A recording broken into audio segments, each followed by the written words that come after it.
Hi, this is Pete Michels, supervising director. This is Ryan Elder, composer. Hey, this is Justin Roiland. Dan Harmon. And here we are as a group, like the new Beatles, to talk about Rick and Morty, episode 109. Are an idiot thing. The Needful Wicked This Way Comes. I'm so used to it just being called Needful Things. Yeah. I lived with it for Yeah. months as Needful Things. Yeah, Dad. I think this is. I haven't obsessively watched season 1 enough to, and I probably never will. But I think this might be my favorite episode, for weird, structural reasons. I love this one, man. Directed by the talented John Rice.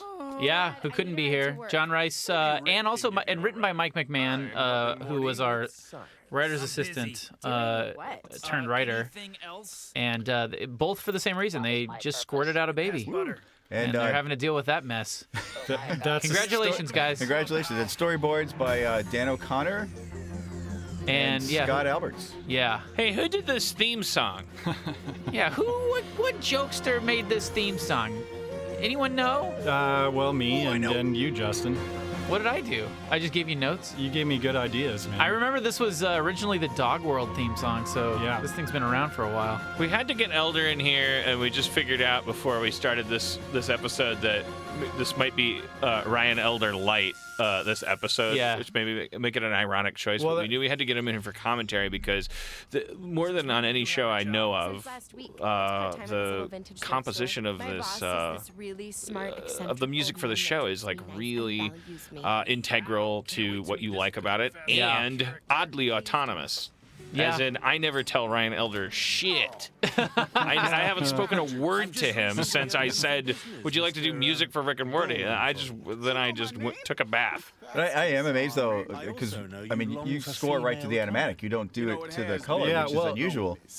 To be honest, it's like a testament to how good the animation is because it's usually pretty easy The animatics to go, are tight, yeah. to go from the animatic to the animation. I mean, it's just a little nip and a tuck here or there. So we're all great, is what I'm hearing. I love how cinematic the original score is. It really sets the show apart, in my opinion, and makes the show feel like a movie. Each episode has its own sort of So what are you, like the devil? cinematic feel. Sorry? I don't know. Alfred Molina here as All the shit's old the and devil. creepy. Are you the devil? A fucking demon? incredible Leprechaun? talent. He's super fun to Hey, work I'm not with. judging, just like to shoot straight. And a lot of this was inspired by Friday the 13th, the series. Yeah, yes, Yeah. the look, yeah, Friday absolutely. the I love that 13th, show. Oh, visually, Yeah. Oh, yeah. I actually brought in I have all the episodes on a hard drive. I brought them in. They're for the, all on the server. We watched them over and I over. put them on the server for all the artists to watch. Okay, so when we did the commentary for the Titanic episode, you heard me say no more movie direct references. yeah, But that's when it's working right. Is when there's like at least 3 things you could name that all sort of overlap. Yep. There's an archetype called Old Devil Antique Store Guy. Right. Yeah. It's I don't know if we could rattle them off. It's Friday the 13th, the series, and it's Something Wicked This Way Comes, and it's Needful Things, and there's got to be more. There's Yeah. also Probably some of those shows with the curiosity shops in San Francisco and Yeah. Sure, yeah. Yeah, and there's the Monster Ring series by Bruce Coville. The idea that those are all driven by eccentric old men that you don't know that much about, and that Rick would therefore have a pissing contest with one of them, I'm extraordinarily proud of. Yeah, it's a fresh take on the. I mean, it's like none of those movies ever do what we did in this episode, which is like, who the fuck are you?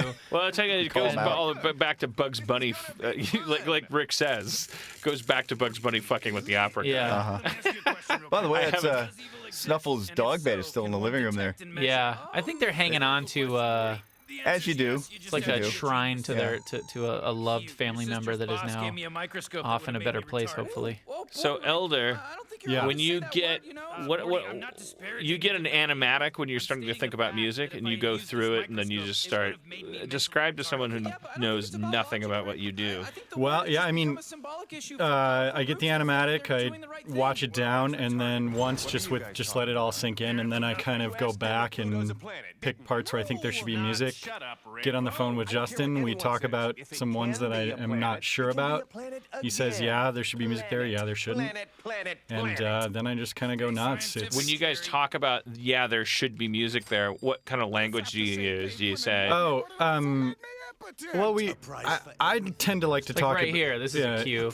I tend to talk in moods, right? So I would say mysterious, dramatic, maybe some tension.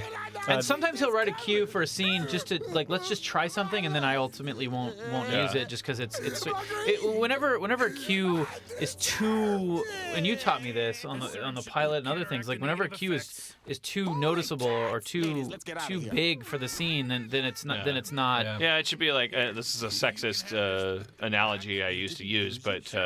To develop this. Makeup on a pretty girl. Like you're not supposed to notice it. As soon as you can, as soon as you walk away from someone saying, "Boy, that eyeshadow," then someone has done something wrong. Yeah, I totally agree. That's how I approach it. It's the same with the animation. If you notice things, you want to make sure people know what they're getting. then we've done our job wrong. This last cue, Moonlight Sonata, was actually the exception to the rule where it was temped in. Most of the show is not temped. I get it with no music at all on it. That particular one had Moonlight Sonata on there, and it was just working so well and so hilarious with Goldenfold reaching this moment. Wait, really quick before we get too far away from it, there was a scene in the garage where we used the word retarded, which is a insane no in television right now. The climate is it's just impossible. Yeah, they just let it through. I didn't actually see a lot of essays about it. I think it was contextually the way that you wrote that back and forth. It was. Well, that was my experiment. It was I wanted to. You shut them down. You know the beginning of the Friday the 13th where Jason Voorhees runs out of the cabin and there's spotlights around him and SWAT teams come down on ribbons and surround him with machine guns. Yeah. I wanted to do that with the word retarded. I want to see you for the first time in your life. Yeah. Because you've been. There's a lot of opinions about you and a lot of mythology about you. So if S&P had notes, you put your argument in the script. Yeah, it was incredible. Yeah, I don't know. It's not. Yeah. And literally, Rick finally does say, "Well, that's retarded." And the odd thing is, or maybe the uplifting thing is, in that context, no one had a problem with it. Yeah.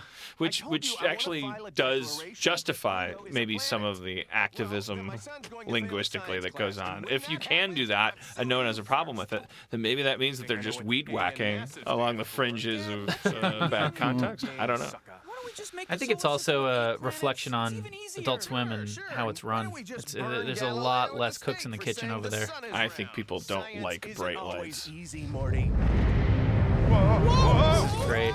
This was unexpected, I think, when people watch this the first time. It's like, well, this is shit. I mean, creatively, in terms of the writer's room, this is a weird moment because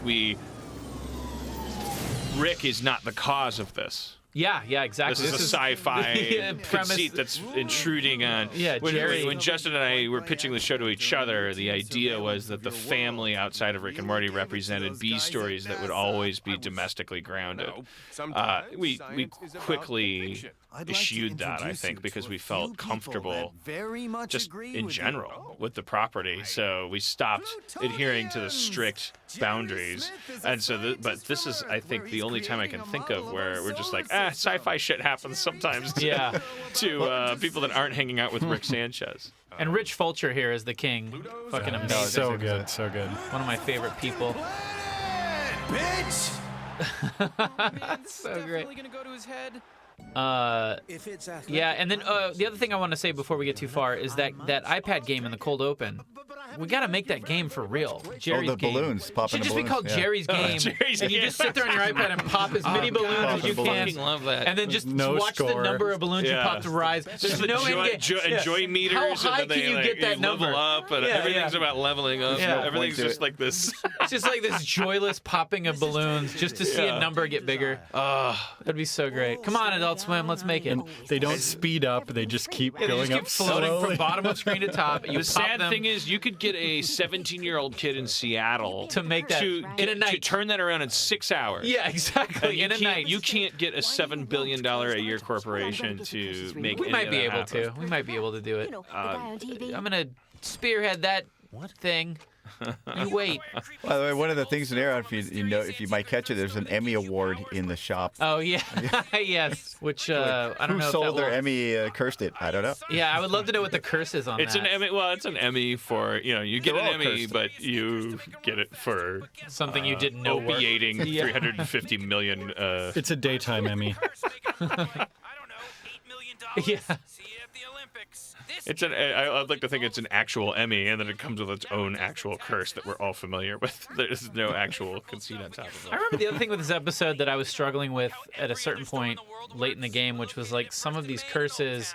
Oh, specifically the boxing gloves. So it's later in the episode, being time traveling mittens. I was like, do we want time traveling mittens to exist? I started to like spiral into a logic vortex of. I think that is the moment where people finally started to turn on hating Wubba Lubba Dub Dub. Oh yeah. They didn't hate it anymore quite Yeah. as much. It'll come back though when they start seeing people wearing T-shirts of Rick's face with talk bubble Wubba Lubba Dub Dub on top. They'll go, fuck this, and then I'll say it's fucking ironic, dude. Morty Smith.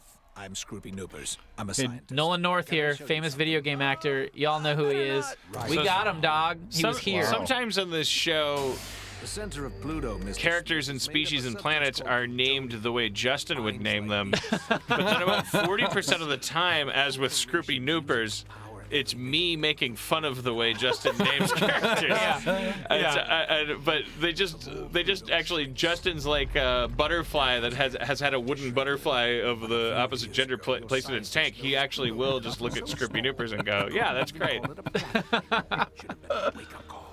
But the rich Plutonians won't wait. And I can't tell the difference. I don't even know. Scroopy I feel like Noopers, it's flippy nips. flip, flop, Who toot, did what? toot. Well, they seem to be the only ones that actually wear any different clothes, except for the tuxedos. Meteor, and finally, Again, Nolan North was everyone in your family an too idiot? perfect for this Sure, me and character. my dad are. So great. Well, all Gotta I work like with that these guy guys more. have crosses for eyes. Yeah, it's so Yeah, cool. that made it a little difficult to get some eye direction out of them. You know, the thing is, my dad. Yeah, it's It was a challenge. It's weird, but I it's love the beautiful cool, though. simplicity of the Plutonians because it feels like they're from Pluto. Yeah. It Yeah. feels like it's a planet so small that they're very simple. They're like So this was an S&P. frog. This was some S&P dancing. We had to kind of like, and then ultimately they were like, whatever, do what you want. And I'm they like, was well, really we've already proud of fixed this. it all. Yeah. I don't know how many of us came up with this and in what order and who gets what credit, but I know that I was really proud of this scene. I was excited about it. Yeah. Because yes, it's post Simpsons Monkey Paw, but Yep. the joke is that she uses her 3 wishes to perform CPR. Yeah.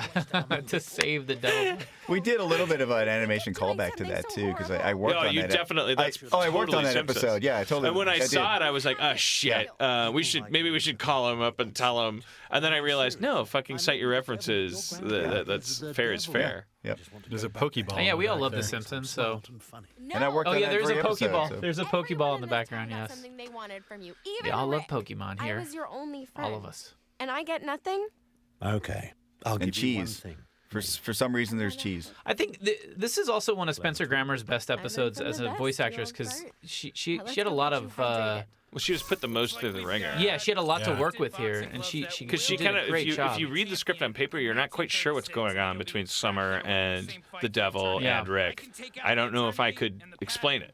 So you have an actor in front of a microphone, and they have the same questions. And Yeah. then they have to be directed by you to create that story. You choose their takes, and oh, she sounds more sensitive here. She sounds less forgiving here. You create it out of nothing. Yeah. And so it's yeah, woe be to that actor. He tried to But kill it's an emotional story between this adolescent girl and her grandpa that it is inarticulable. Yeah. And it's great. Yeah, I love it. Nobody can tell I'm high, right? You tried to you sort of tried to articulate it at the end, but Yeah, they both give up I on do that. feel like this is a really important Rick and Summer episode, even more so than the sex robot one, where we're really getting into a deeper level of their relationship, which is awesome, and how different it is from Morty and Rick's relationship again.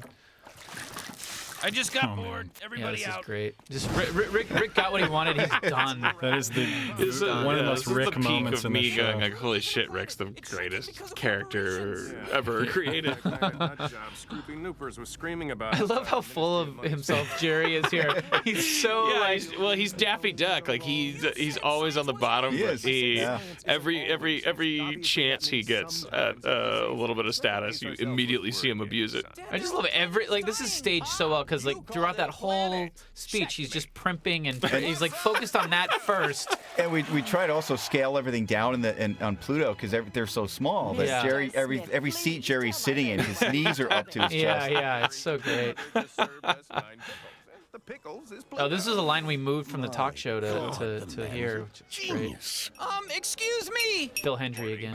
Dad, what did you think about the recent report published by the Pluto Science You know, Reader? speaking of the talk show, sharp-eared Pluto Harmontown fans might recognize the talk show and surface theme shrinkage to from deep the podcast, actually. Oh, really? Really? Yeah. Oh wait, God It's damn that it! I little wanted to sax ask lick, you about yeah. that. That's great. I didn't know that. Yeah. Get closer to the mic there. Oh, sorry. Gonna get some echo in here. If you... He's a musician. He's used to hiding behind his Yeah. melody. You'd think I'd keeps know better reusing mics, shit. better mic practice. I want all original stuff.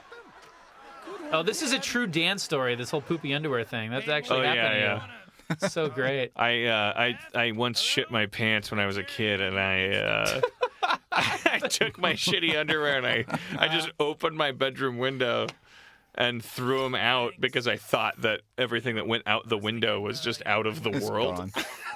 I want this little robot to exist. I He's want you to the be able real- to buy that robot. He's the real star of this episode, I think, in I just want- retrospect. if He's the one I want to spin off. If they just made that and you could control it with your But you iPhone, could you actually- know? Bluetooth, like, and you could press buttons and it goes, I serve butter. The Pluto Bell Prize is the highest honor. Boy, wouldn't I be rich if they did that? Wouldn't we be rich if they went ahead and did that? If you could make a butter bot. Yeah. Sell it in the store for But that's all he does. $29.99. It's another iteration of me ripping off Hitchhiker's Guide to the Galaxy, like probably an average of 3 times per episode. Douglas Adams has a lawsuit. Hey man, you know what they say? If you're gonna rip it off from the best, baby. Just in the sense that like every. Ooh, I just saw a mistake. Oh, never mind. No, you didn't. No, you're right. No. You got me. Nah, I wasn't. You got me. Thought I saw From a that mistake. gagoo that Morty coughs up at the airport in the pilot to the butter robot, the joke that sometimes your life is meaningless and you don't even know it. I know it. That's all Douglas Adams. This guy here knows it. Me. Knock 'em dead out there, you. Like that little look he gives him back there. Is like, Yeah, he like looks up like is he listening? buying it? I'm on board with Jerry. I like though. that I think Pluto's a planet. These simple frog creatures that are right behind Jerry. You Yeah. can see these lines in their faces that indicate that they're on a slightly higher tier of frog person. Hey, it's not a planet. I'm an idiot. I love This took a while to get right with the Morty but we've overhauled Plutonian using and- things into the globally compliant Web 4.0. I think you might. Hopefully, we caught them all, but I think there's some of these kids that work here at Needful.com. They were still wearing their ID badges in the party in. Oh Rick's yeah, we Business. got them all. We got Got them 'em all. Yeah. Oh, they just came from work. Yeah. You just Send it over to the clicked and party. dragged those They kids just- Oh from yeah. A the lot of that Needful happened. launch Yeah, into yeah. the party. That's great. Yeah, you See, got it. that's commentary shit. Yeah. Should have left one of them though. I love that Zuckerberging people. Is that like a phrase? Because I never heard that before. This is that No, Something that's well, like- is I that a- mean, I just adding love that. ing to anything. I just love that you got Alfred Molina to say what. By the way, I just want to say there was a box of tissues next to Morty, and Dan and I had a conversation, and the compromise was we'll just get rid of the tissues. I and will leave tell you, everything else. on the Harmon side of this scene, and I'm not sure if I'm right about this, but as intended, there would be no physical implication that he was jerking off. It would be Morty sitting in his room just in front of a computer. The joke being that then after as his dad is leaving, it's like there's all this conversation about like I'm a Yeah. 14-year-old kid, I'm in my bedroom. What do you? But if you freeze frame on Morty's face when Jerry first opens the door, It's priceless. Yeah. And so I said that to Justin, and Justin said that, and I was like, "You're right. Sometimes just because sometimes I have something in my head doesn't mean that that's the thing that you need to do. Yeah, that's something that's a lesson I learned pretty early on is like knowing when to. Because I'll imagine a room a certain way, and then when I get the thumbnails back, it's all different. But it's like my version is just lateral from what they did. Yeah. So I'm like, it's fine. There's a very fine line between the shit you need to do and the shit that you always wanted to do. Like like when you collaborate with people, you have to. That's the big challenge. Is like, oh shit, is this one of those times when you're just wrong? Like your original thought was wrong. Or both parties are right, but a bunch of shit's already been done in one direction, so you're like, okay, that's not. I just listened to what I said for the last 40 seconds. It was the most pretentious stretch of audio you could ever conceive of. Fucking capture that shit and make it your ringtone, fool. Sometimes it's hard. Sometimes the hardest thing you do is let someone else do something. Totally, let's do it. Oh, by the way, okay, so Dan O'Connor boarded this sequence, and it's fucking amazing. And he was we originally had a different shot song. is awesome. This whole thing is awesome. He put that in, didn't he? Yeah, he put in the DMX song because he's like, because we originally had that like cliched fucking like montage song. I don't know what it was. Well, what if this wasn't an authentic Typical DMX song? Like, what if this was just an Elder song? Yeah, with one, like you improvising lyrics for it. I mean, that's what we were about to have to do. It would have been a big hit. Actually, it would have been great. Yeah. Come on, guys. Let's get Swifty. We blew a bunch of money and we fucked it. Swifty and hit. Yeah, that song was not cheap, that DMX song. And It's it was great, very hard though. to. It's perfect I mean, for this. there were several people with full-time, around-the-clock jobs just to get that song cleared. It's perfect for this. I mean, it's worth it, I think. Oh, it's my favorite. And also the absurdity of this ending is so. We pitched this in the room, and I was like, that's why you have to like, be in the this has writers' to room more fucking be because the ending. And I fought for a while. I mean, I didn't have to fight hard, but I had to keep putting us back in this. I was like, this is too. It's great. We can't change it. Yeah, but I'm so when you're not. That's the thing. Like you gotta be in there more because. I need to be more. I need to stop that being wouldn't as have got off my mousy. desk. I was like, just let's end it just in style. I'm being kind of mousy this season. I gotta like be more. You're being ADD. You think you got other shit to do, but you don't. You need to be in that writer's room. I do. And I will be. I'm right now's the time for me to be in there more. All right, that was the episode, dog. Now a lot of people are giving a shit for this sequence. And on 4chan, I'm reading stuff, and then I'm realizing, the people that hate this are all racist people. like it's all people from the poll board that are like, Wait, what do you they're mean? Nazis. They're like, you shouldn't be beating up a Nazi. Right. That's fucked up. What did he do? I'm like, wait a minute, you're a fucking Nazi. So yeah, like what the fuck? And every fight is exactly the same. Every move. Yeah, I did that. I did that on purpose. as a way to minimize, the amount of work that Bardell would have to do and the board guys. It's a good show. Yeah. So all long, right. and thanks for all the Keep fishing. watching these.